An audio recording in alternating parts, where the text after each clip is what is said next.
চাষের রাজা, দেশের ভরসা স্বরাজ ট্রাক্টর। দেখেন পানির ভিতরে, কাদার ভিতরে কিভাবে চাষ করতে হয়, বাঘের বাচ্চাটার মতো। কত সুন্দর চাষ, বাঘের বাচ্চা।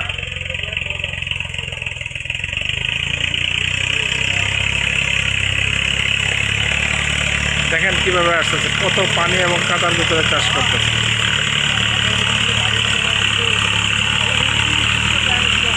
দেখেন অত্যন্ত সুন্দর চাষ।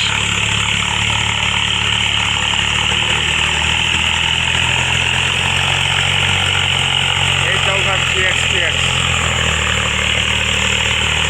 অ্যাভেলেবেল বাংলাদেশ। রংপুরে কারো দরকার লাগলে Rangpur performance motors limited, Rangpur অফিসে যোগাযোগ করবেন। ধন্যবাদ।